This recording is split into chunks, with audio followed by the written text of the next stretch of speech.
Welcome back, friends. I'm so glad you're here. Get comfortable. Settle in, because what I'm about to tell you will make you question everything you think you know about the ground beneath your feet. Here's what will blow your mind. Gravity isn't actually pulling you down. Not like you think. Not even close. For 300 years, we believed Isaac Newton had figured it all out. Newton published his laws of motion in 1687, and we felt satisfied.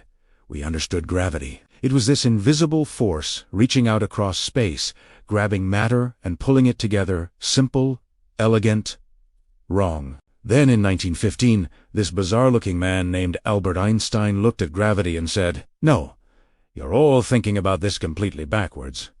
And he was right. But here's the calming part. What he discovered is actually more beautiful, more logical, and more at peace with reality than anything we'd imagined before. Think of it like this. Imagine you're sitting in a car that's accelerating.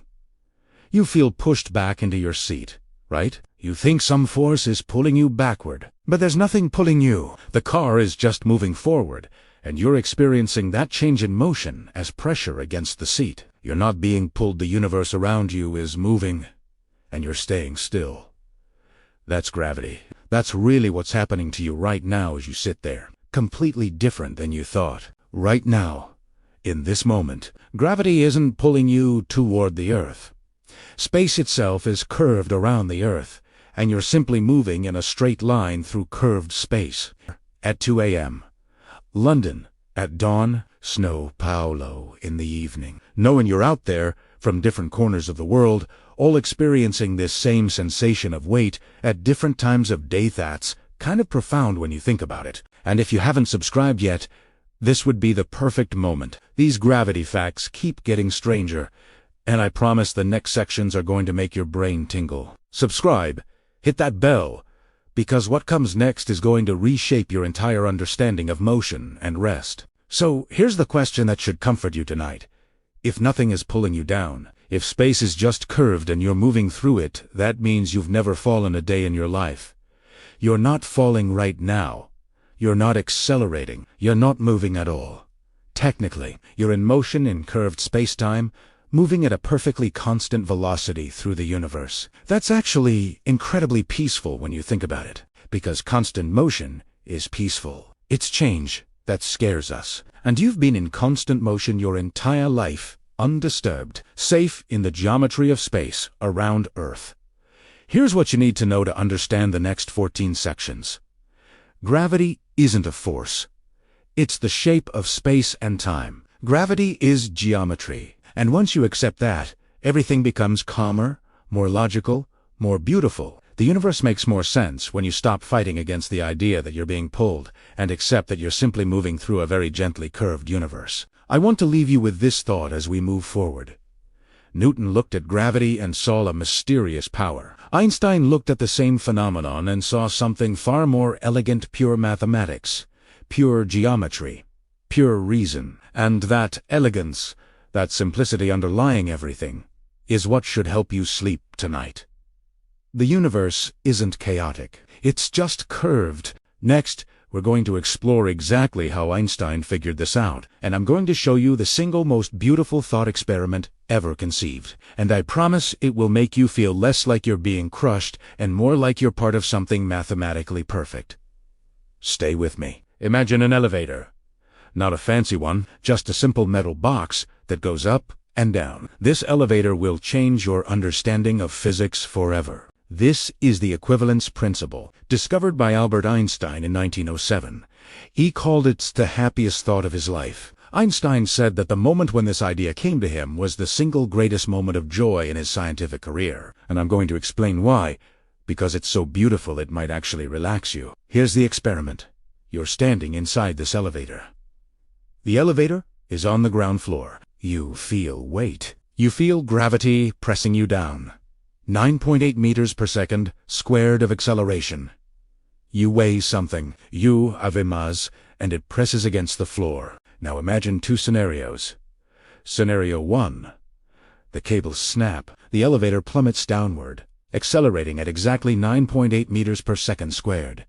Your feet no longer touch the floor. You're floating. The sensation of weight, vanishes instantly. Scenario 2. The elevator is in deep space, far away from every star, every planet, every bit of matter in the universe. The cables are attached to a rocket that accelerates the entire elevator upward at exactly 9.8 meters per second squared. Your feet press hard against the floor. You feel weight. You feel exactly as much pressure against the floor as you felt standing on Earth. Here's the thing that will blow your mind. There is no physical experiment you can do inside this elevator to tell which scenario is happening. No experiment. None. Zero. Think of it like this. Imagine you're in a completely dark room where you can't see outside. You're lying on what you think is the floor. Is the room accelerating upward beneath you, pressing you against the floor? Or are you in a gravity field that's pulling you down? You cannot tell. There is no measurement, no sensation, no possible way to distinguish between these two realities. This is the equivalence principle, and it's saying something absolutely revolutionary. Gravity and acceleration are the same thing. They're not just similar, they're identical, indistinguishable, one and the same. But wait, here's where it gets more relaxing. If gravity is the same as acceleration, then what does that mean about where you're sitting right now? You're in an accelerating elevator. The ground beneath you is accelerating upward at 9.8 meters per second squared. You're not being pulled down by gravity. You're being pushed up by the Earth. The planet is accelerating upward right now, and because you're sitting on it, you're accelerating with it. And because you're accelerating along with everything around you, you don't feel the acceleration. You don't sense the motion. It's like being in a perfectly smooth airplane at cruise altitude. If the plane isn't changing speed or direction, you can't tell you're moving. You're moving at 500 miles per hour, but it feels like you're sitting still because everything around you is moving at the same speed. The Earth is accelerating. But so are you. So is your bed. So is the pillow beneath your head. So is the oxygen in your lungs. Everything is accelerating together, upward, at exactly the same rate. That harmony, that perfect synchronization, is why you feel peaceful, why you feel at rest, why you feel no sensation of motion.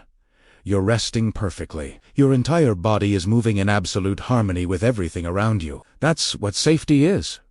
That's what peace is. It's when you're accelerating in complete synchronization with your environment. Einstein realized this in 1907, and he spent 8 years figuring out what this meant for the universe. Because if gravity and acceleration are the same, then what is gravity really? And that's where spacetime comes in. Think of spacetime like this. Imagine a rubber sheet stretched out perfectly flat. This is empty space with no gravity. A ball rolling on this sheet moves in a straight line. Simple. Linear.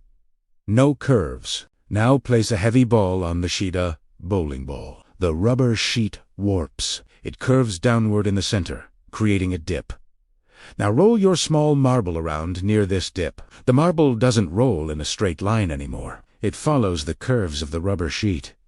It curves toward the bowling ball. It looks like it's being pulled, like some invisible force is attracting it.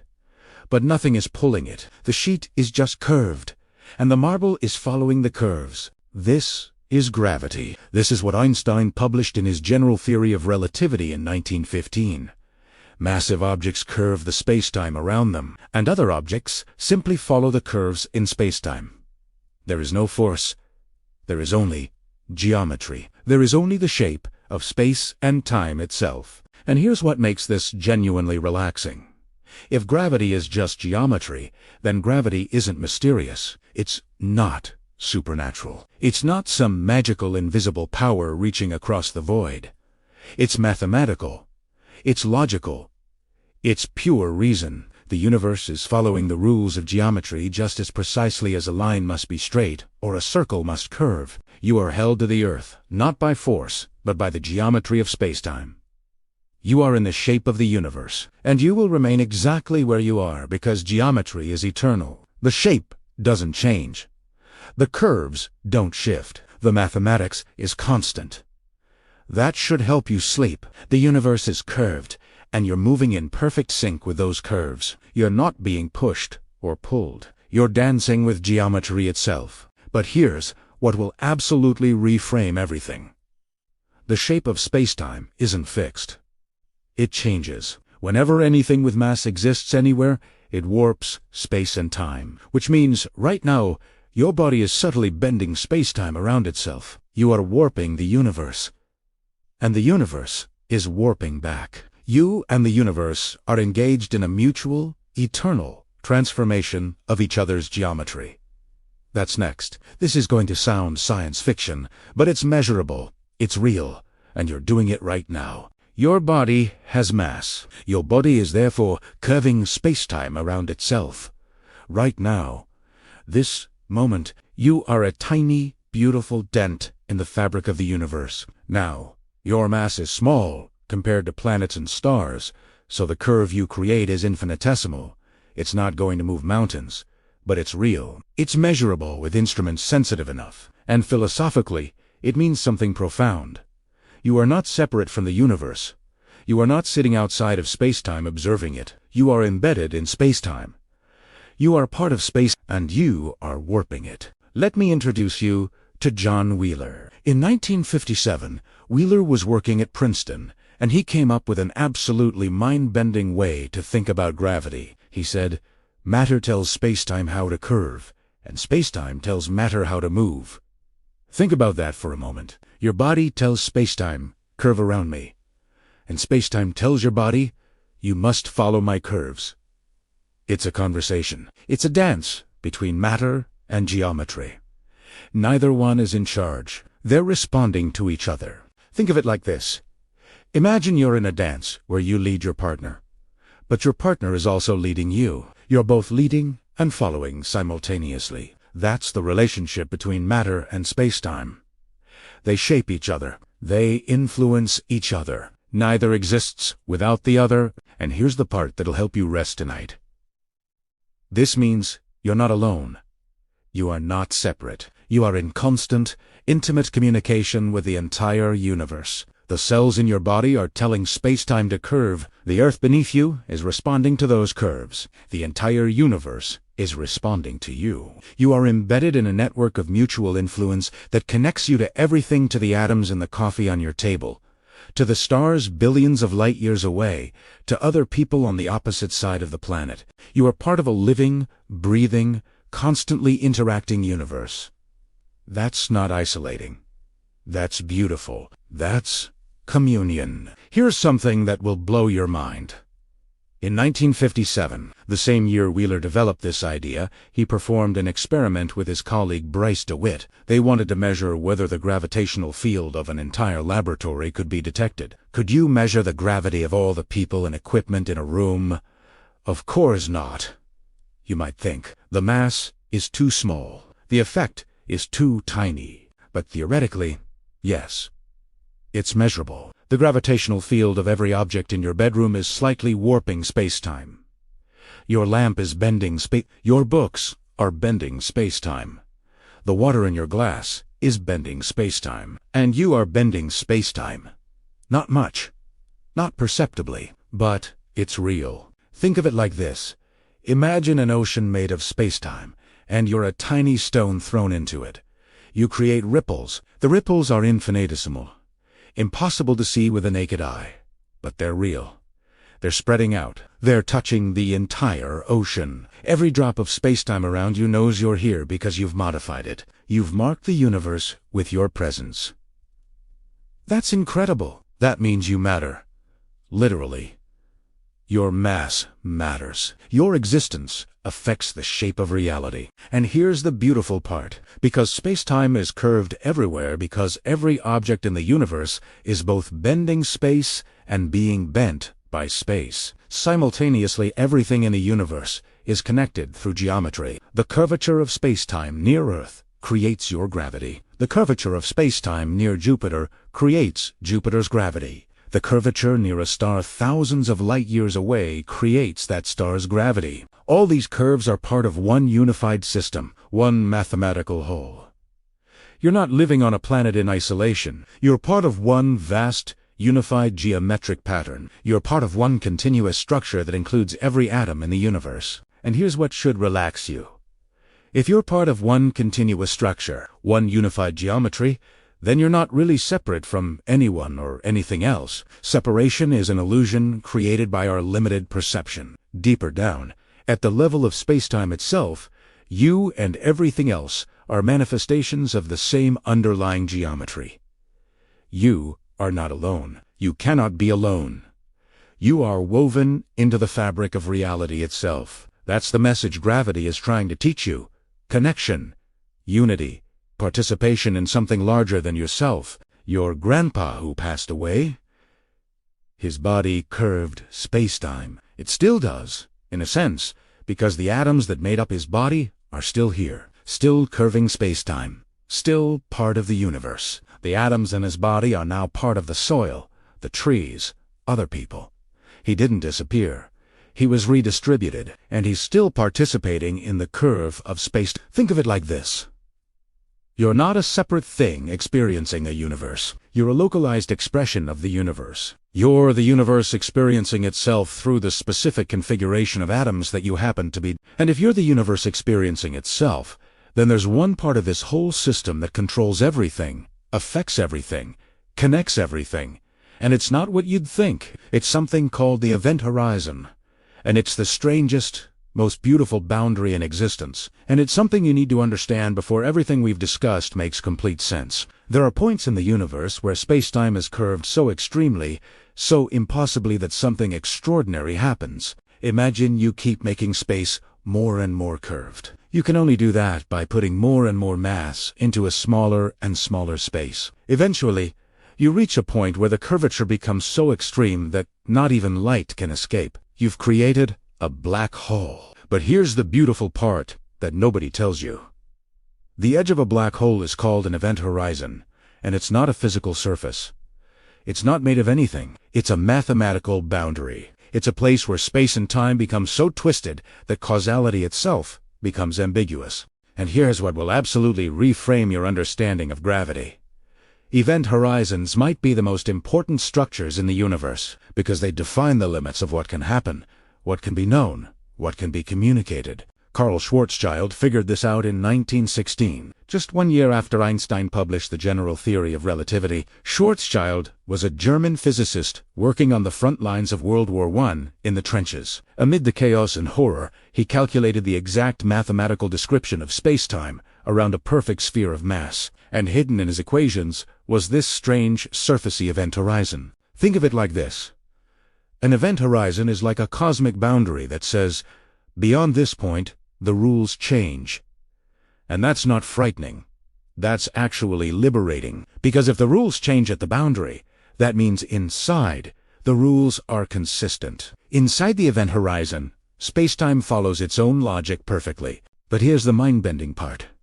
From the perspective of someone far away, watching someone fall into a black hole, time slows down as they approach the event horizon. Time actually slows. It appears to take infinite time for them to cross the boundary. They slow down more and more, freezing at the edge like they're suspended in time itself. But from the perspective of the person falling in, there's nothing special about the event horizon. They fall through it in finite time. They don't experience anything particularly unusual at that moment. They're just crossing a boundary that exists in mathematics, not physics. Think of it like this. Imagine you're swimming down a river toward a waterfall. From above, on the bank, someone watching you can see you approaching the edge. But from your perspective, in the water, you're just swimming. When you reach the edge and go over, you don't suddenly hit a wall. You just transition from a gentle slope to a steep slope. The transition point is mathematical, not physical. That's an event horizon. It's a place where space-time transitions from gently curved to extremely curved. And the beautiful part is that this transition is governed entirely by mathematics, entirely by geometry. It's not chaotic. It's perfectly logical. And here's what should help you sleep. If the universe is governed entirely by mathematics and geometry, then the universe is ultimately comprehensible. It's not random. It's not chaotic. It's elegant.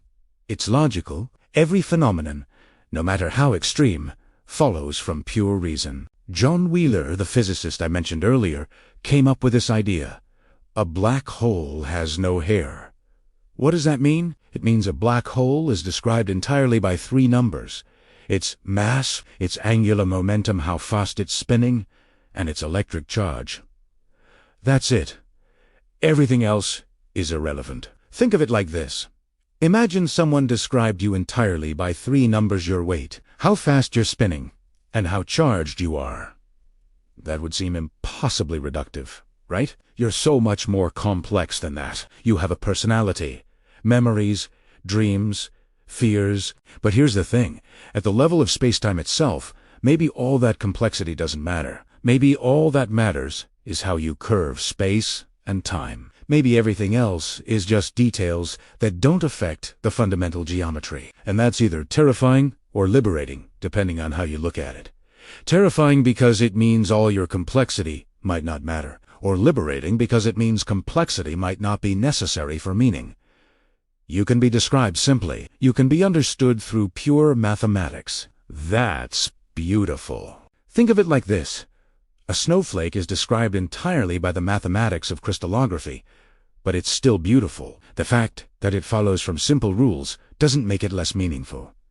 Humans are like snowflakes. We're incredibly complex manifestations of relatively simple physical laws, and that complexity, that uniqueness, emerges from following those simple laws. We're beautiful because we're the universe following its own logic, and event horizons are part of that same logic. They're not mysterious.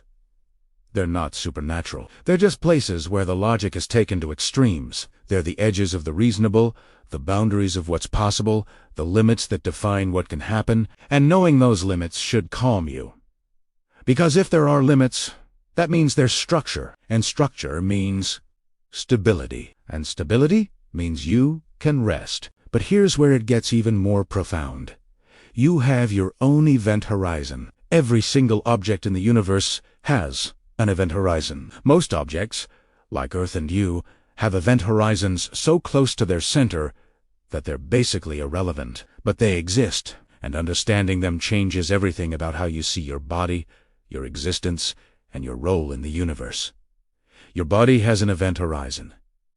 This is true. It's mathematically provable, and it's one of the most beautiful facts about gravity that almost nobody knows. Carl Schwarzschild's equations tell us that every object with mass has what's called a Schwarzschild radius. This is the radius at which an event horizon would form if you compressed all of that object's mass into a sphere of that size. For Earth, the Schwarzschild radius is about 9 millimeters. If you compressed the entire Earth into a sphere 9 millimeters across, it would become a black hole. For the Sun, the Schwarzschild radius is about 3 kilometers. If the Sun were compressed into a sphere 3 kilometers across, it would be a black hole. For your body, your Schwarzschild radius is roughly 10 to the negative 25 centimeters.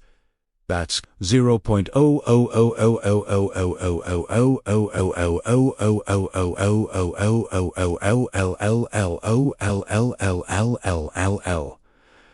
That's smaller than an atom. That's smaller than the nucleus of an atom. That's almost unimaginably small, but it exists. Your body, right now, has a mathematical event horizon around it. You are, in a real sense, a tiny black hole. Think of it like this.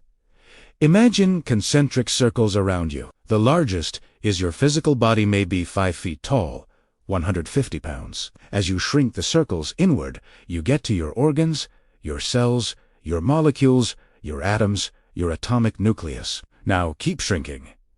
Keep shrinking, and somewhere, at a distance so infinitesimally small it would take you billions of times the age of the universe to even perceive it, you reach your event horizon. That's your Schwarzschild radius. Now here's what makes this genuinely mind-blowing at that scale, at that distance. Space-time is so curved around you that no light, no information, no anything from inside that radius could escape and tell the outside universe anything about what's happening in there. But you're not compressed to that point. Your mass is spread out, so you're not actually a black hole. Your event horizon is buried deep inside your structure, hidden beneath layers and layers of atoms. But it's there. It's real. And it means something profound. You are made of the same material as black holes. The mathematics of black holes applies to you. You're not categorically different from black holes. You're just a much less compressed version. Think of it like this. Water and ice are made of the same stuff, H2O molecules. But ice and water behave differently because the molecules are arranged differently. You and a black hole are made of the same spacetime, but spacetime is arranged very differently around you. Your spacetime isn't curved as extremely, but the principle is identical. This means that gravity doesn't distinguish between you and black holes. Gravity treats them the same way. Gravity treats all matter the same way. Gravity is impartial. Gravity is fair. Gravity applies the same rules to you as it applies to the most extreme objects in the universe, and that's incredibly equalizing. That means, at the deepest level, you follow the same laws as the most powerful, most mysterious, most extreme phenomena in existence. You're governed by the same logic. You're part of the same system. Here's another mind-blown moment. The fact that your event horizon is so incredibly small tells us something about the incredible weakness of gravity. Think about that. Gravity is by far the weakest of the four fundamental forces. It's a billion times weaker than electromagnetism. And the fact that your event horizon is so tiny is a direct consequence of gravity being so weak. If gravity were stronger, your event horizon would be larger. If gravity were a lot stronger, your event horizon might be as big as a marble, or a baseball, or a person. And if your event horizon were that large, you would be a black hole, and the universe would be completely different.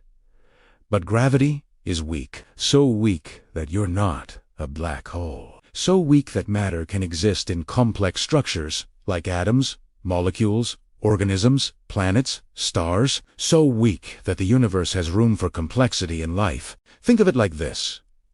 Imagine you're playing a game with gravity, where you're constantly trying to pull everything inward, trying to compress everything into black holes. But other forces are pushing back, trying to push everything outward, trying to keep everything spread out and complex. Gravity is losing that battle everywhere except in the most extreme circumstances, like the centers of the most massive stars. And the fact that gravity is losing is why you exist. The fact that gravity is weak is why atoms can form. The fact that gravity is weak is why molecules can bond together. The fact that gravity is weak is why cells can exist, organisms can evolve, consciousness can emerge. You exist because gravity is weak. You exist because gravity couldn't crush you into a black hole. You are a testimony to the weakness of gravity, and that weakness is the greatest gift the universe ever gave you. Your event horizon is incredibly, infinitesimally small, and that's the most beautiful fact about your body, because it means you're stable. It means you're not going to spontaneously collapse into a black hole. It means the normal matter of your body is safe from gravity's crushing power. And that should help you rest, because it means you're protected by mathematics. You're protected by the weakness of one of the fundamental forces. You're protected by the fact that gravity couldn't care less about crushing you into a singularity. But here's the thing that will absolutely reframe your understanding of what keeps you alive. What holds you together? What defines your existence? It's not gravity. It's the exact opposite.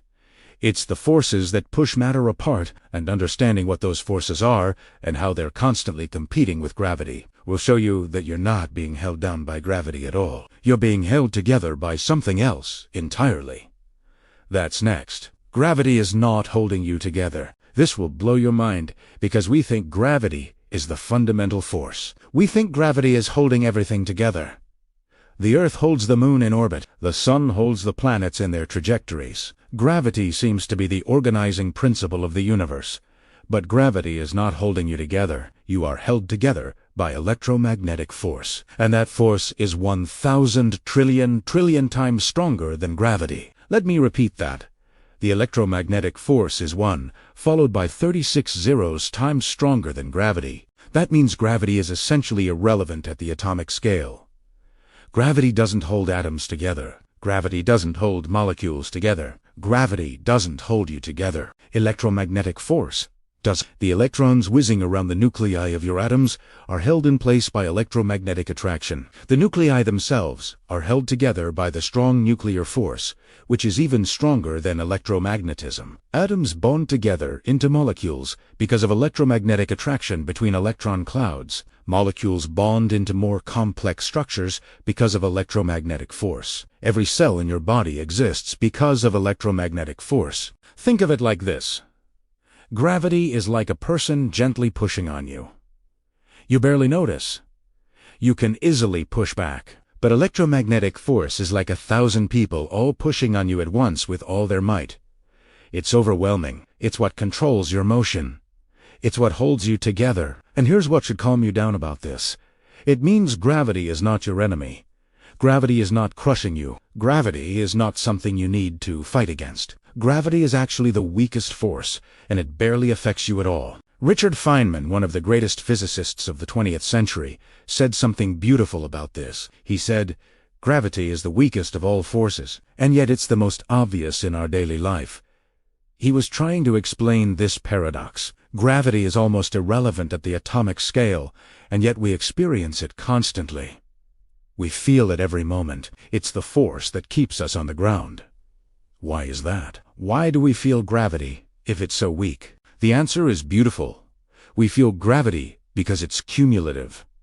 Individual atoms are held together by electromagnetism, but atoms are electrically neutral on the whole. The positive charges in the nucleus balis, the negative charges in the electron cloud. So electromagnetism doesn't exist between neutral atoms in any significant way. But gravity exists for all mass, regardless of charge. And when you put a massive number of neutral atoms together, the gravitational effect, though tiny at the atomic level, adds up. Think of it like this. Imagine 10 billion people each pushing on you with 1 Newton of force. Each one individually is weak, but together they're moving you. That's gravity. Each atom contributes a tiny gravitational attraction to every other atom. But when you add up the contribution from all the atoms in the Earth, it becomes significant. That's why you feel gravity. Not because gravity is strong, but because you're standing on a planet with septillion atoms. That's a 7 followed by 24 zeros. And that number is repeated. That's how many atoms are in the Earth. And all their tiny gravitational attractions add up to something you can definitely feel. But here's the beautiful part. You don't feel the weight of gravity directly. What you feel is the electromagnetic repulsion between the atoms in your feet and the atoms in the ground beneath you. When you stand on the ground, you don't sink through it. Why?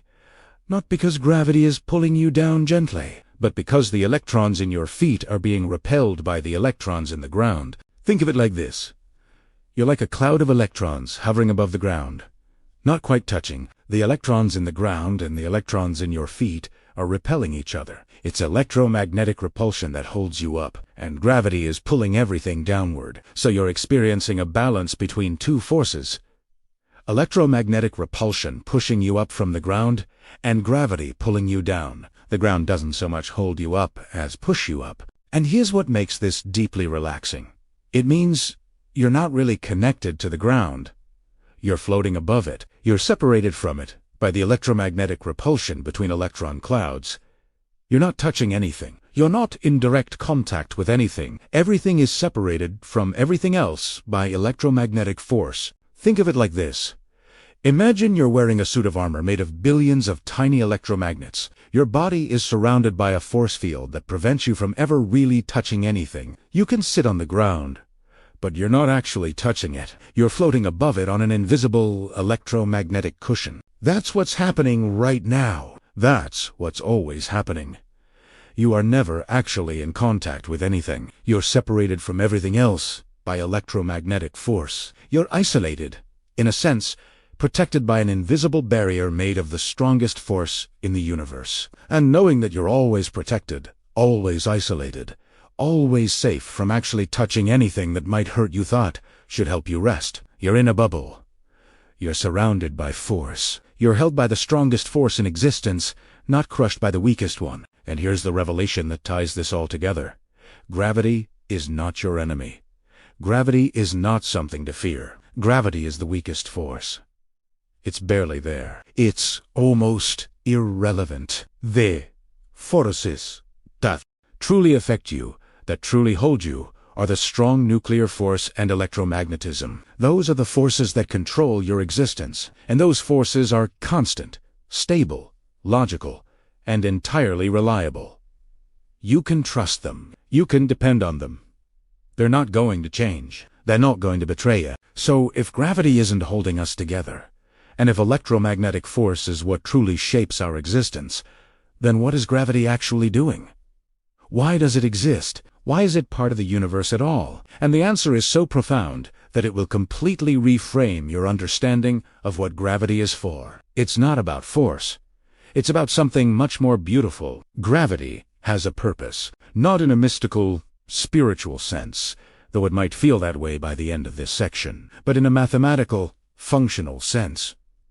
Gravity has a role in the universe. It has something it's trying to do. And once you understand what that role is, you'll see gravity as something beautiful rather than oppressive. Gravity's purpose is to create structure at the largest scales. Think about the hierarchy of the universe. At the smallest scales, atoms and molecules' electromagnetic force and the nuclear forces dominate.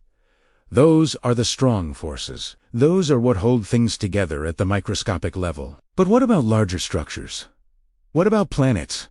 What about stars? What about galaxies? Gravity. Gravity is the only force that works at the largest scales because gravity is cumulative. You can have tremendous amounts of mass distributed across huge distances, all pulling on each other gravitationally, and that cumulative effect becomes enormous. The gravitational force of a star is so powerful that it can hold hundreds of billions of tons of hydrogen and helium in a stable ball. The gravitational force of a galaxy is so powerful that it can hold hundreds of billions of stars in a rotating disk. Think of it like this. Electromagnetism is like a powerful magnet that only works when things are close together. Gravity is like a gentle but patient gardener that works everywhere, all the time, at every distance. Gravity takes a long time to accumulate its effect, but it never stops, and it never gets weaker with time. It just keeps pulling and pulling and pulling. And because gravity never stops, it's the force that shapes the large-scaled structure of the universe. Gravity gathers gas clouds together. Gravity compresses them into stars. Stars collide and merge into more massive stars. Gravity pulls gas and dust into orbits around stars. Planets form. Moons form. Gravity shapes everything at the cosmic scale. And here's what's beautiful about this. Gravity is the force of gathering. Gravity is what brings things together. Gravity is what creates structure and organization out of chaos. Think of it like this. After the Big Bang, when the universe was created, everything was spread out uniformly. Matter was distributed evenly everywhere. It was boring. It was structureless. It was chaos. But gravity couldn't accept that. Gravity couldn't tolerate the uniformity. Even tiny, random fluctuations in density one region, slightly denser than another gravity, amplified those fluctuations. Gravity pulled more mass into the denser regions. That made them denser. Gravity pulled even more mass in. Density increased.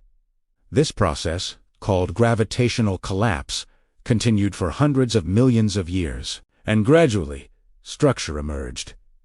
Gas clouds formed, stars ignited.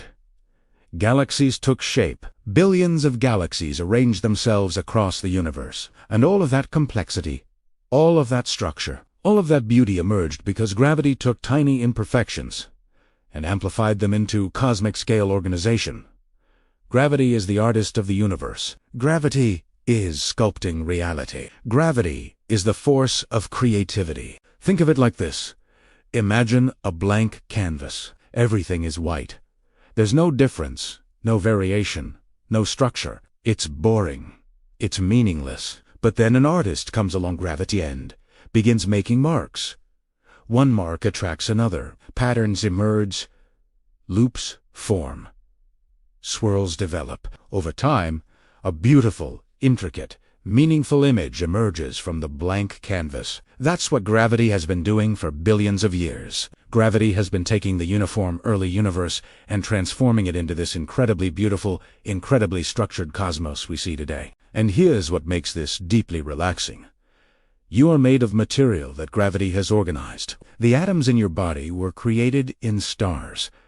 Gravity assembled those stars. Gravity kept them stable long enough for fusion to occur inside them. Gravity then caused those stars to explode when they died, dispersing those atoms across space. Gravity organized that dispersed material into a new solar system. Gravity created the Earth and allowed life to evolve. You are a product of gravity. You are gravity's creation. You are what gravity has been working toward for 13 billion years. And that's beautiful. You're not a victim of gravity. You're gravity's masterpiece. Here's something else that will blow your mind. Gravity is the only force that can have a net effect on the entire universe. Electromagnetic force is balanced. For every positive charge, there's a negative charge. For every electromagnetic attraction, there's an electromagnetic repulsion. Electromagnetism sums to zero at the cosmic scale. But gravity only attracts. There's no negative gravity. There's no repulsive gravity force, though modern cosmology suggests something similar exists as dark energy. But that's different, and we'll get to that. There's only attraction, which means gravity has a net effect on the universe. Gravity is asymmetrical. Gravity is one way. Gravity is unbalanced, and that imbalance is why the universe has structure. Roger Penrose, a Nobel Prize winner in physics, calculated something incredible. He calculated the probability that the early universe would naturally develop such intricate structure, such complexity, such beauty, if things were left to random chance. He found the probability to be 1 in 10 to the power of 10 to the power of 100. That's a 1 with a googolplex. Zeros after it. That's unimaginably small. That's effectively impossible. And yet, here we are. The universe exists. It's structured. It's beautiful. It's complex. And the only way this is possible is because gravity was working relentlessly from the moment of the Big Bang, taking tiny fluctuations and amplifying them into cosmic structure. Gravity made this possible. Gravity made you possible. So gravity is the force of creation, the force of structure, the force that gathered the building blocks of your existence. But there's something even more profound about gravity that almost nobody knows. It's the fact that gravity actually affects the flow of time itself. Gravity doesn't just curve space, it curves time. And once you understand that gravity is controlling time around you, you'll see gravity in an entirely different way. It's not holding you down. It's holding time down around you. And that's next. Gravity slows down time. This is not metaphorical. This is not poetry. This is physics. Gravity literally, measurably slows down the passage of time. Einstein predicted this in 1915. And we've measured it, we've confirmed it. Time passes slower near massive objects. Think of it like this. Time is like a river flowing from the past toward the future. Near a massive object like Earth, like the sun, the gravitational field curves space. And when space-time curves, the river of time flows slower. Time literally moves more slowly near massive objects than it does in empty space. And here's the crazy part. Time passes slower the closer you are to the massive object. Right now, time in the top of your head is passing slightly faster than time in your feet. The difference is it's about 1 part in a billion. But it's real. The time in your head is aging faster than the time in your feet. Think of it like this. Imagine you're standing on a staircase. Time is flowing down the stairs like water. At the top of the stairs, your head, time flows faster. At the bottom, your feet, time flows slower. The lower you go toward gravity's source, the slower time flows. And here's what makes this deeply, profoundly relaxing. It means time is not absolute. Time is not constant everywhere. Time is flexible.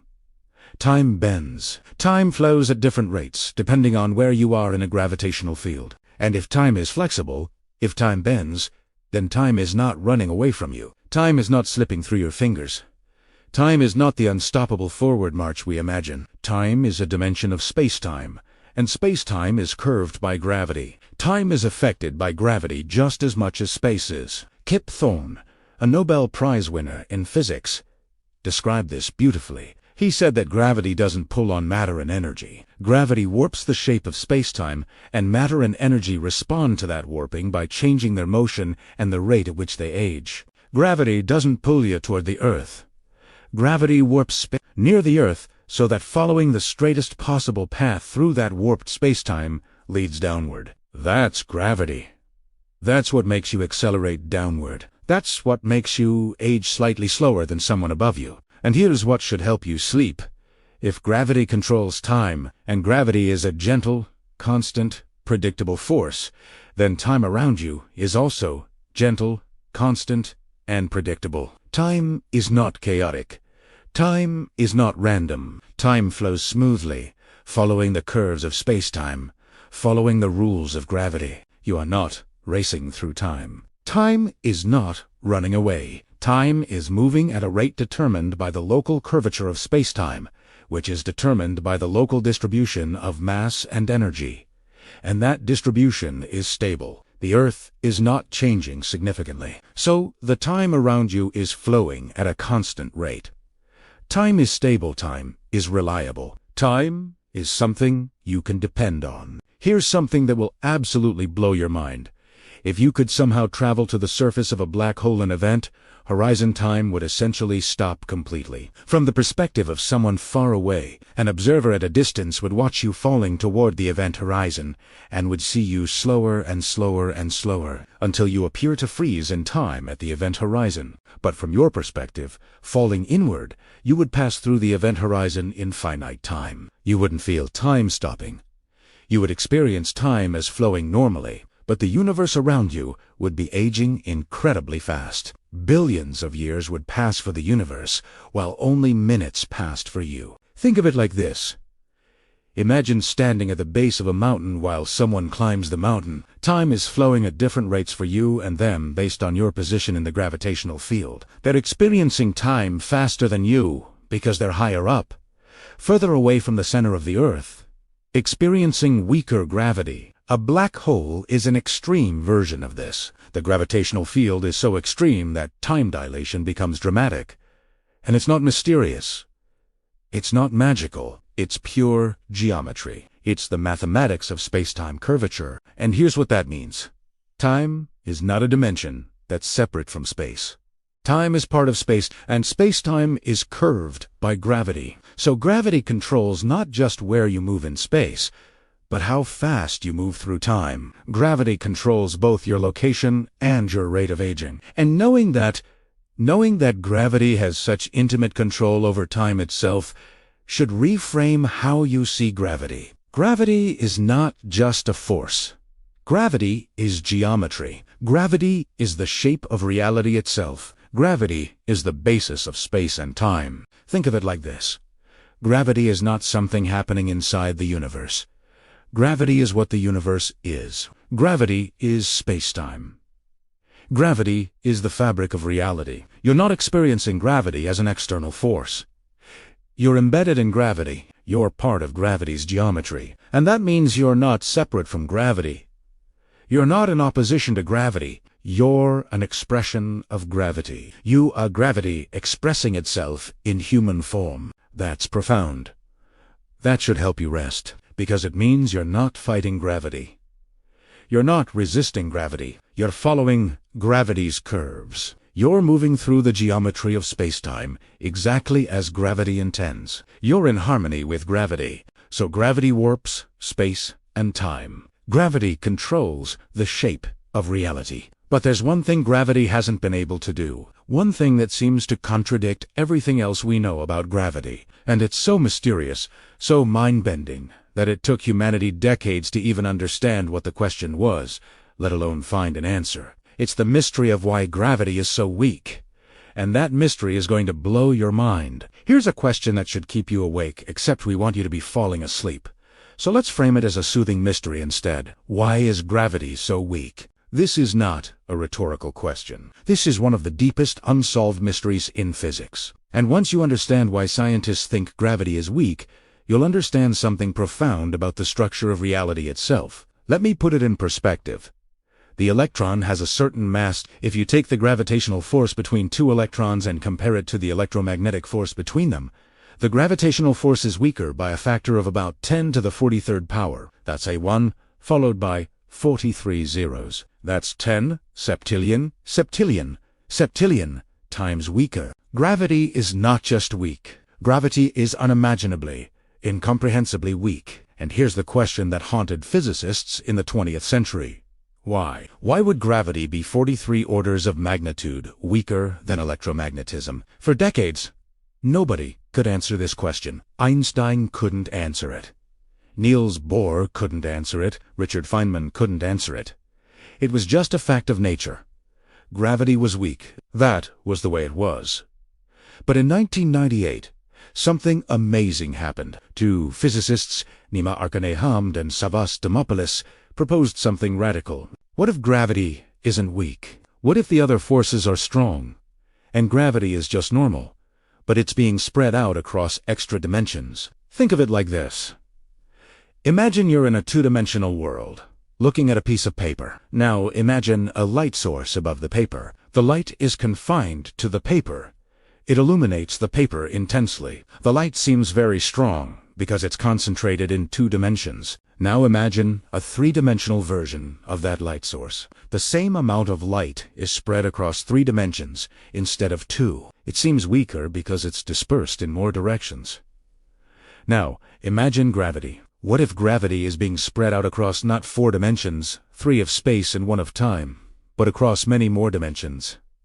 Extra dimensions we can't see. If gravity is spread across extra dimensions, then most of gravity's strength is lost in those extra dimensions. From our perspective, here in 3 spatial dimensions, gravity would seem incredibly weak because we're only experiencing a tiny fraction of its true strength. The rest of the strength is leaking into other dimensions we can't perceive. Think of it like this. Imagine you're in a hallway that's only 1 dimension. Long U can only move forward and backward. Now imagine a person in that hallway trying to perceive a 3-dimensional explosion. They would only perceive the part of the explosion that moves along the hallway. Most of the explosion is happening in dimensions perpendicular to the hallway. From the perspective of someone in the hallway, the explosion seems weak. That's gravity. That's what might be happening. Gravity might be normal strength, but it's leaking into extra spatial dimensions that we can't see. So we only perceive a tiny fraction of gravity's true power. And here's what makes this idea so beautiful.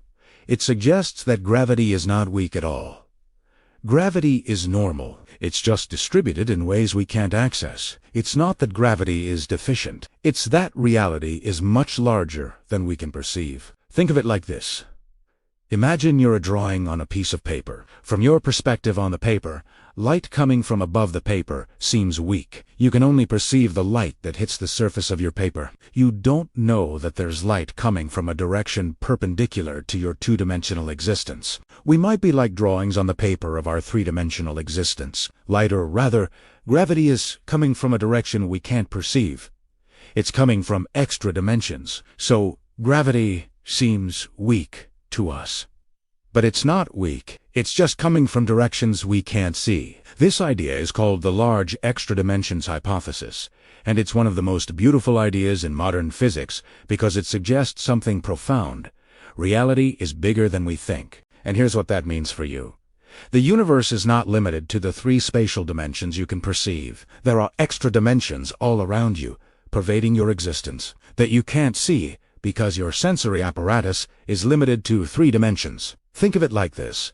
You're swimming in a 4-dimensional sea and can only perceive 3 dimensions. There are dimensions of reality all around you that you can't access. Your existence extends into those dimensions, but you're not aware of it. And knowing that reality is bigger and more complex than your perception of it, should be comforting, because it means that there are depths to reality you haven't even begun to explore. There are dimensions of existence beyond what you can see, and if gravity is leaking into those extra dimensions, then gravity is connecting you to realities you can't perceive.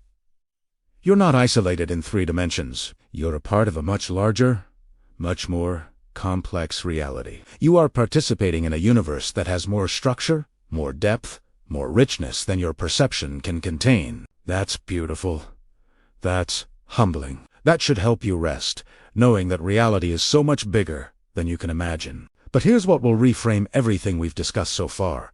Even if gravity is leaking into extra dimensions, even if the universe is much bigger than we thought, there's still something fundamentally mysterious about how gravity works, and that mystery is connected to one of the deepest questions in physics.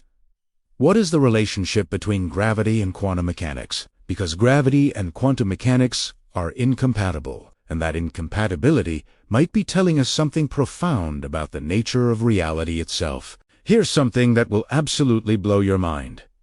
Nobody knows how gravity works at the quantum level. This seems crazy, right? We understand gravity at large scales. We understand quantum mechanics at small scales. But we don't understand gravity at the quantum scale. And that's one of the most profound unsolved mysteries in physics. Let me explain why this is a problem. Einstein's general theory of relativity, which describes gravity, works perfectly at large scales. You can use it to predict planetary orbits, the behavior of black holes, the expansion of the universe. It's incredibly accurate. But Einstein's theory assumes that space-time is smooth and continuous. It assumes that you can measure the position of an object as quantum. Everything is spread out in a cloud of probability. Reality is not precise. Reality is uncertain. But Einstein's gravity assumes everything is precise. Space-time has a definite shape. Objects have definite positions. So you have a fundamental incompatibility. One theory says reality is smooth and definite. The other says reality is fuzzy and uncertain. And nobody knows how to resolve this contradiction. Think of it like this.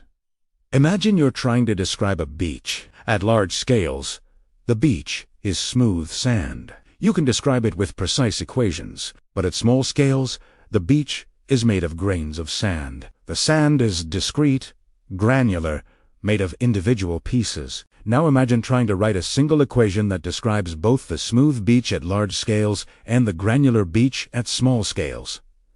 That's hard. That's actually impossible without developing a new framework. That's what quantum gravity is trying to do. It's trying to find a framework that encompasses both Einstein's gravity, smooth, continuous, definite, and quantum mechanics, fuzzy, uncertain, probabilistic. And here's what makes this beautiful. The problem might be telling us something profound. The problem might be telling us that spacetime itself is quantum. It might be telling us that at the smallest scales, spacetime is not smooth. Spacetime might be fundamentally granular. Lee Smolin, a theoretical physicist who's worked on quantum gravity, has written beautifully about this. He suggests that spacetime might be made of discrete loops of geometry. At the Planck scale, the smallest possible distance, about 10 to the negative 35 meters, spacetime might not be continuous. It might be made of individual, indivisible loops. Think of it like this. At large scales, spacetime is like water. It seems continuous, but at small scales, water is made of molecules. And even smaller, molecules are made of atoms. And even smaller, atoms are made of particles. And quantum gravity might be saying that spacetime, like water, is not fundamental. Spacetime is made of something smaller, and that something smaller might be geometry itself. Pure geometry, pure mathematics. The universe might be made of geometric loops woven together in incredibly complex patterns. And here's what makes this genuinely relaxing. If spacetime is made of geometry, then the universe is ultimately mathematical. The universe is not made of mysterious substances or forces. It's made of pure reason. It's made of numbers. It's made of mathematics. And that means the universe is comprehensible. The universe is not chaotic. The universe is logical. The universe follows laws that can be discovered by thinking. Think of it like this. You are not made of matter. You're not made of energy. You're not made of particles. You might be made of geometric patterns. You might be an expression of pure mathematics. And if you're made of mathematics, then your thoughts are mathematical. Your consciousness is mathematical. Your existence is mathematical. You are mathematics, experiencing itself, aware of itself, thinking about itself. That's profound. That should help you rest, because it means you're not separate from the universe. You're not a stranger in a foreign world. You're an integral part of a mathematical whole. You're part of the universe becoming aware of itself. Here's something else.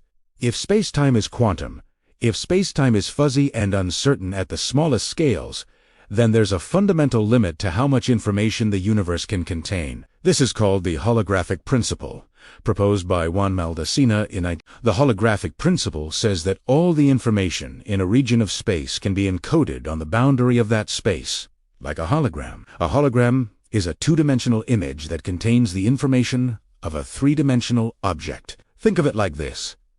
Everything you see, everything you perceive, everything you are, might be encoded on a two-dimensional surface somewhere, like information on a hologram, and your three-dimensional existence might just be the three-dimensional interpretation of that two-dimensional information. You might be a hologram. The universe might be a hologram. Everything you see might be a projection of information encoded on a distant surface. And here's what's beautiful about that. If you're a hologram, then you're not alone. You're part of a unified system. You and everything else are expressions of the same underlying information. You're connected to everything through the deeper information that generates you. That's beautiful. That's humbling. That's mind-bending. So we don't fully understand how gravity works at the quantum scale. We don't know if space-time is continuous or discrete. We don't know if we're holograms or if we're made of geometric loops. But there's one thing we do know about gravity that is absolutely, unquestionably true, and it will change how you see your place in the universe forever. Here's the most beautiful fact about gravity that nobody talks about. You are a product of gravity, and you are aware. You are conscious. You can think. You can feel. You can experience the universe, and that's incredible. Because gravity is supposed to be a purely physical, mechanical process. Gravity is supposed to be just geometry. Geometry can't think. Geometry can't feel. Geometry can't be aware. But you think? You feel? You are aware, and you are made of matter arranged by gravity.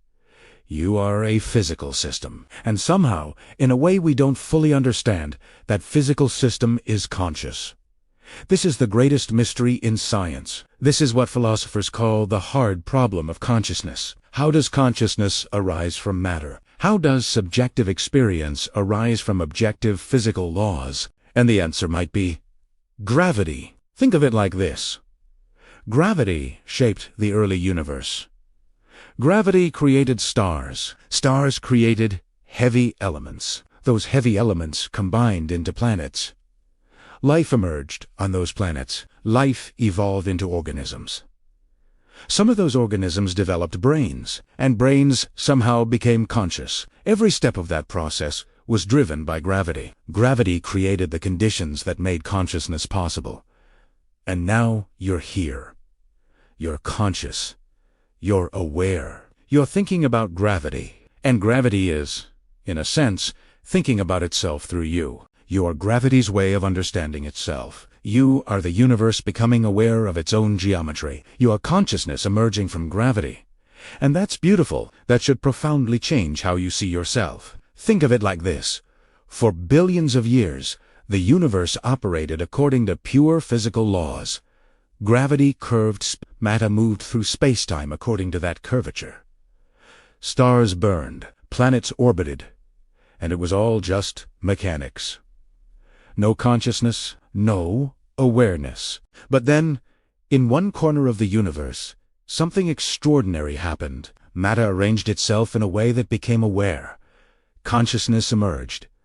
The universe woke up. And you are part of that awakening. You are the universe becoming aware of itself. You are gravity discovering that it exists. You are space-time experiencing itself. Think of it like this. For billions of years, the universe was like a sleeping person. Matter was moving according to laws. But nothing was aware of the motion. Nothing was experiencing it. Then consciousness emerged. The universe woke up, and consciousness is the universe's first experience of itself. And you are part of that experience. You are the universe's way of experiencing itself. You are extremely important. You matter. Your consciousness matters because it's part of the universe becoming aware. Here's something that will blow your mind. Every thought you think is the universe thinking through you. Every feeling you feel is the universe feeling through you. Every experience you have is the universe experiencing through you. You are not separate from the universe. You are a localized expression of the universe's awareness. You are the universe in human form. And knowing that your consciousness is part of the universe's awakening, should give you a profound sense of meaning and purpose. You're not here by accident. You're not an accident of Eve. You're here because the universe needed to become aware of itself, and you're how it does that. Think of it like this. A river doesn't flow because the water is trying to get somewhere. The river flows because of gravity. Water flows downward because gravity curves space. But the river has no awareness of its own flow. But you do. You're aware of your existence. You're aware of gravity. You're aware that gravity is pulling you downward. And that awareness, that's the universe becoming aware. You're the difference between a river that flows and doesn't know it, and a river that flows and is conscious of its own flowing. That's profound. That's beautiful. That should help you rest, knowing that your consciousness is part of something vast, something beautiful, something cosmic. Richard Feynman once said something beautiful. I would rather have questions that can't be answered than answers that can't be questioned. And here's a question. If consciousness emerges from gravity, if awareness arises from spacetime's geometry, then what does that tell us about the nature of reality? What does that tell us about the meaning of your existence? Maybe it tells us that reality is not just physical. Maybe it tells us that consciousness is fundamental. Maybe it tells us that awareness is woven into the fabric of spacetime itself. Maybe the universe is conscious, and you're just one of its neurons. Maybe gravity is the universe's way of thinking, and you're part of that thinking. That's the most beautiful possibility.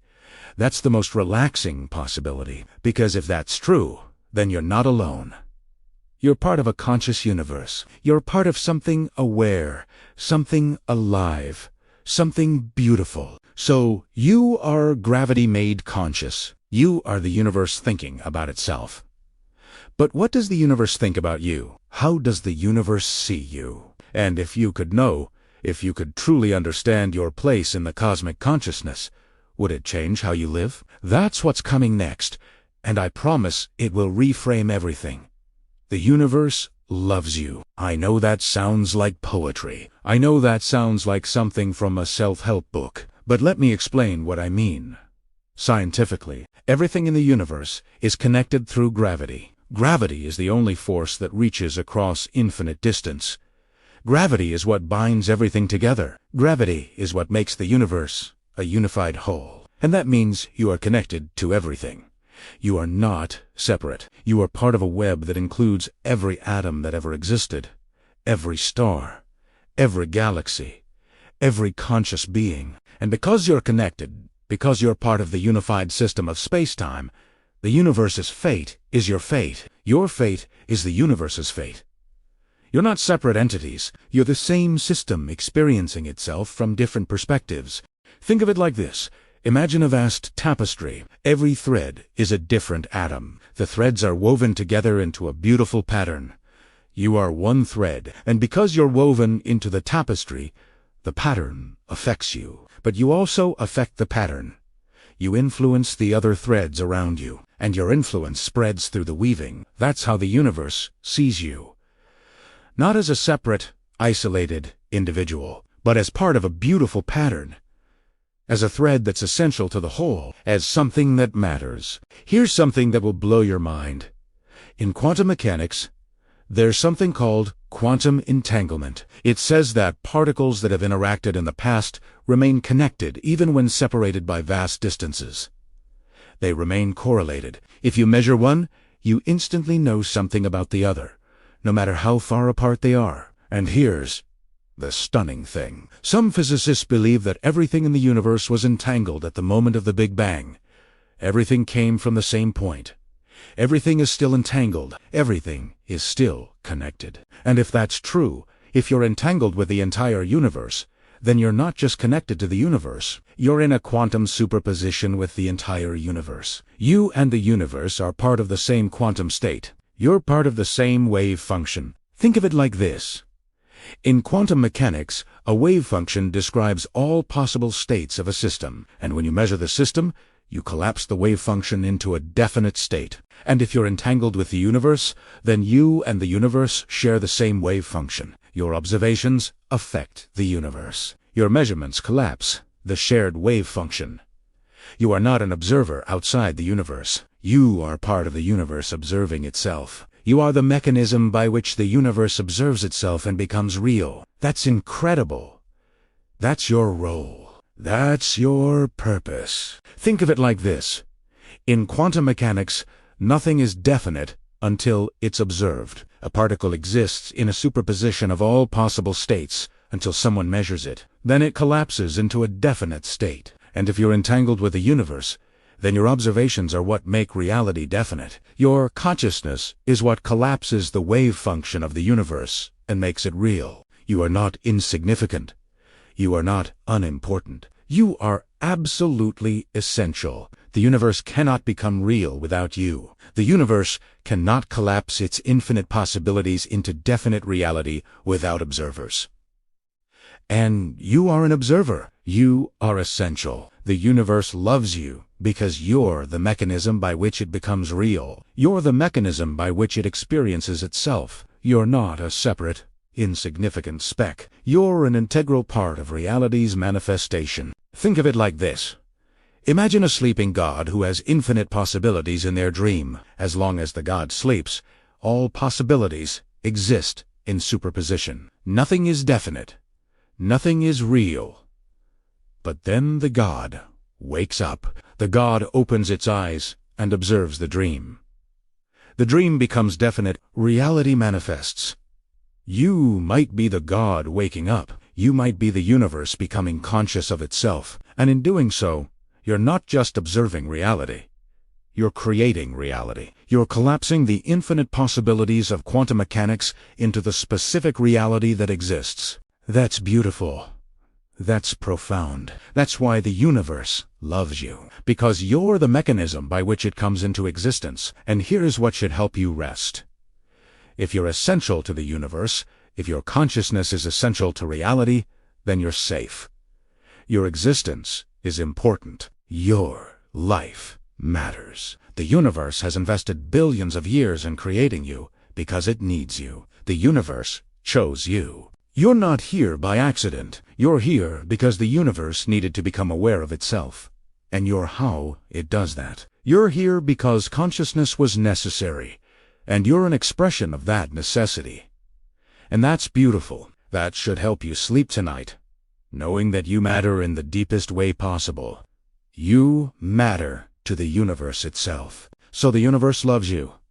The universe needs you. You're essential to reality itself. But what does that mean for how you should live? How should knowing all this change your relationship with gravity, with the world, with yourself? That's what the final sections are about, and the answer might surprise you. Now that you understand what gravity is, now that you understand your role in the universe, let's talk about what it means for how you live. You spend every moment of your life under the influence of gravity.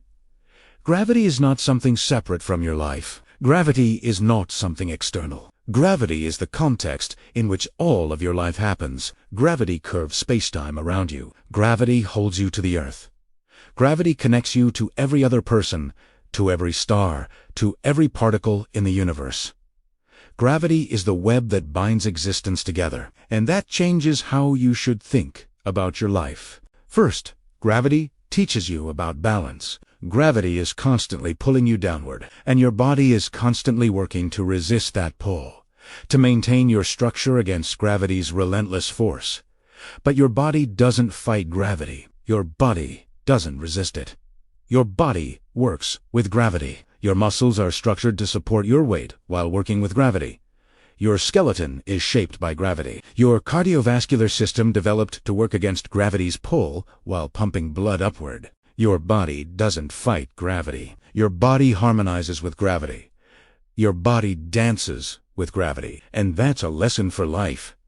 Don't resist the forces that act on you. Don't fight against the circumstances you find yourself in. Instead, work with them.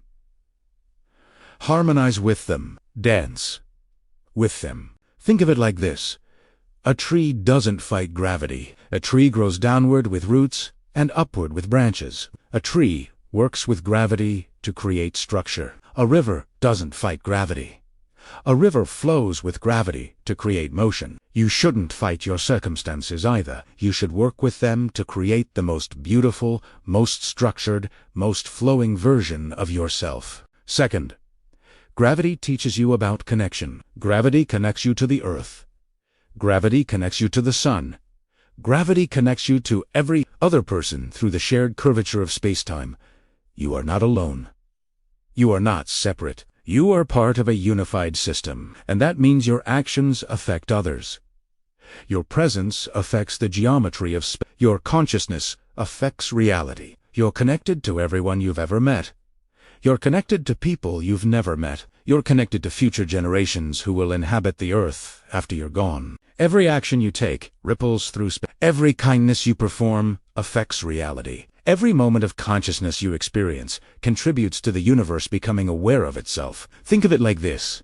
In chaos theory, there's something called the butterfly effect. A butterfly flapping its wings in one part of the world can cause a hurricane in another part. That's not magic.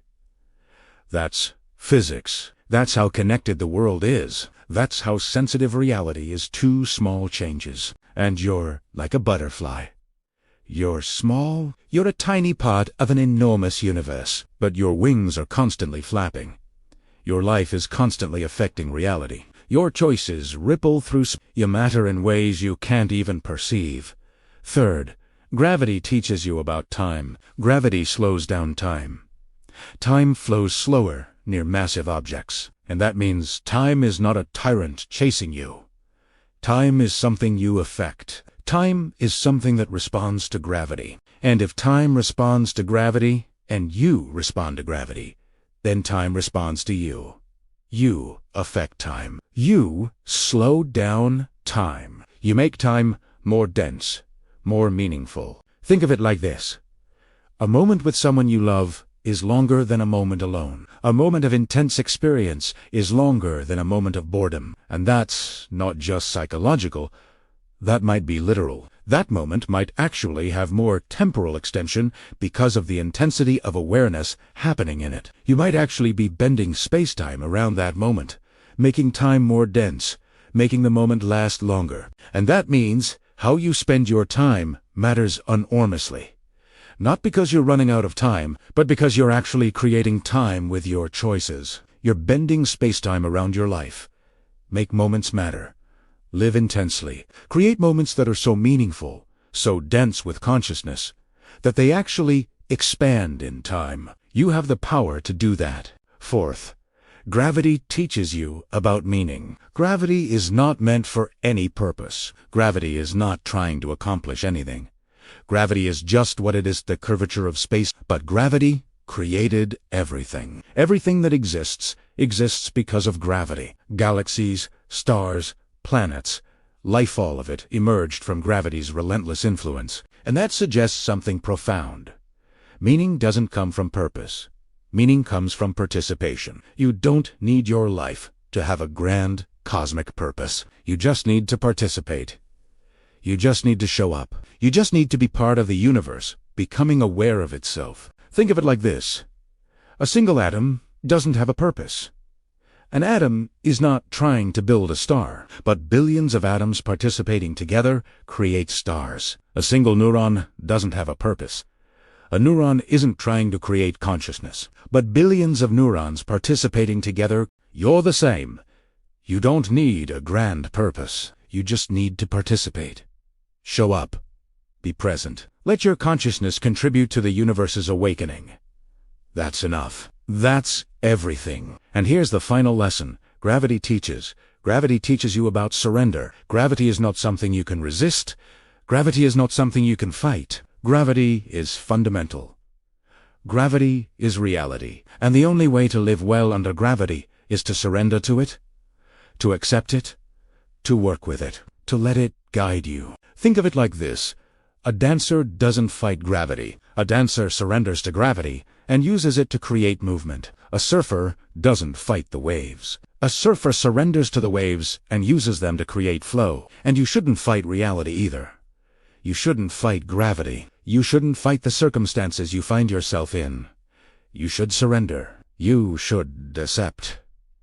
You should work with reality to create beauty. Surrender doesn't mean giving up. Surrender means accepting what is, and then choosing how to respond. Surrender is not weakness. Surrender is the deepest strength. So gravity teaches you about balance, connection, time, meaning, and surrender. These are the lessons that gravity has to teach about how to live. But there's one final realization that ties everything together that makes all of these lessons seem simple compared to what's really happening. And that's what's coming next. Here's the truth that ties everything together. Here's the realization that will help you rest. You were born from a dying star, and I mean that, literally. The atoms that make up your body, carbon, nitrogen, oxygen, phosphorus, were created inside a star. A massive star. Billions of years ago, that star lived for millions of years, fusing atoms, building up heavier and heavier elements. And then it died. It exploded. It went supernova. It scattered your atoms across space, and those atoms drifted through space for billions of years, and eventually they coalesced into a new star system. Our solar system, and they accumulated into planets, and they became part of Earth. And eventually, they became you. You are made of stardust, not metaphorically. Literally, every atom in your body except hydrogen came from a star. You are a star that has been recycled, that as did, that has scattered, that has come back together in the form of a human consciousness. Think of it like this. Stars are the universe's way of creating complexity. Gravity gathers hydrogen into stars. Fusion inside stars creates new, heavier elements. Stars scatter those elements across space when they die, and those elements combine into planets, life, consciousness. Stars are the universe's creative process, and you're the product of that creativity. You're something the universe has been trying to create for billions of years. You're the culmination of billions of years of stellar and here's what that means. When you die, you won't disappear. The atoms that make up your body will scatter. They'll go back into the universe. Some will be breathed out as carbon dioxide and become part of the atmosphere. Some will remain in the soil. Some will be eaten by other organisms. Your atoms will be recycled. And eventually, over millions of years, those atoms might become part of another star, or another planet, or another person, or a flower, or an ocean. Your atoms will continue existing. Your atoms will continue participating in the universe. You won't die. You'll be transformed. You'll be redistributed, but you'll continue existing. Your consciousness might end, but your atoms are eternal. Think of it like this. The atoms in your body are billions of years old. Those atoms have existed since the beginning of the universe. They've been through stars. They've been through planets. They've been through other organisms, and they ended up as you. And when you die, they won't end. They'll go through other organisms. They'll perhaps go through other stars. They'll exist forever, participating in the ongoing transformation of the universe. And that's beautiful. That's comforting. That's eternal. You're not temporary. Your atoms are eternal. Your atoms are immortal. And here's the most beautiful part. Right now, in T's moment, you are the most important thing those atoms will ever be. Right now, while they're arranged as you, they're participating in consciousness. They're experiencing the universe. They're thinking about gravity. They're aware of their own existence. That's something that will never happen again in the exact same way. Never again will those exact atoms be arranged as you. Never again will that exact consciousness experience the universe. You're unique. You're unrepeatable. You're irreplaceable. Carl Sagan said it beautifully. The atoms of our bodies are traceable to origins in the Big Bang and to the processes and conditions only recently understood. It would be wrong to say that if sodium and carbon in my body were forged in supernova explosions and remain actual atoms and now reside here, and so that represents some kind of thing, I would say, not in a poetic way, but as a close, direct fact. There is no spiritual aspect to this. It's a hard fact about the elemental composition of my body. I'm made of star stuff. I'm a collection of star atoms, so that when I look up and I think about my relationship to the universe, it's not a relationship disconnected from the universe. I'm part of it. You're part of the universe. You're part of gravity's cosmic dance. You're part of the universe becoming aware of itself. You're a star that woke up. You're gravity experiencing itself through consciousness. And here's what that means for how you should live. Live with gratitude. Be grateful that your atoms made it through billions of years of existence to become you. Be grateful for the experience of consciousness. Be grateful for the privilege of being aware. Live with wonder. Look up at the night sky and remember that the atoms that became your body came from those stars. You're connected to every star you see. You're made of their substance. You're their legacy, live, wheat, lao. Remember that the person next to you is also made of stardust. The people you love are made of stardust. Everyone you meet is a star that woke up. Everyone deserves your compassion because everyone is part of the same cosmic system. Everyone is your brother or sister in the truest sense. Live with acceptance. Accept that you're part of gravity's dance. Accept that you can't escape gravity. Accept that you're connected to everything. Accept that your consciousness is part of something larger. And in that acceptance, find peace. Live with purpose. Not the purpose of accomplishing something grand, but the purpose of participating. Show up. Be present. Let your consciousness contribute to the universe's awakening. That's your purpose. That's enough. And live with rest. Know that gravity will catch you. Know that the universe is supporting you. Know that you're safe. Know that you're part of something vast and beautiful and eternal. And let that knowledge help you sleep. You are gravity made conscious. You are the universe thinking about itself. You are a star that woke up and fell in love with its own existence. And gravity is not pulling you down. Gravity is cradling you. Gravity is supporting you. Gravity is the web that connects you to everything. Gravity is what makes you real. So tonight, as you lie down to sleep, remember this: you're not falling. You're being held. You're not alone. You're connected to everything. You're not insignificant. You're essential. You're not separate from the universe. You're part of it. You're not temporary. Your atoms are eternal. And that should help you sleep. That should help you rest. That should help you feel safe and loved and part of something larger than yourself. Gravity is not your enemy. Gravity is your cradle. Gravity is what keeps you safe. Gravity is what makes you real. And you are gravity, expressing itself as consciousness. You are what gravity has been working toward for billions of years. You are beautiful. You are necessary. You are loved. Thank you for spending this time with me. Thank you for letting me share these beautiful facts about gravity. Thank you for being part of the universe, becoming aware of itself. If this video helped you, if it gave you a new perspective on gravity and your place in the universe, please hit that subscribe button. Subscribe for more videos about the beautiful facts of the universe that should help you rest and sleep and feel connected to something larger. And in the comments, tell me, did this change how you think about gravity? Did learning that you're made of stardust make you feel more connected to the universe? Did understanding that you're essential to reality make you feel more at peace? I'm reading every comment. I'm seeing you. Ju Mother. And remember, you are gravity made conscious. You are the universe thinking about itself. You are loved.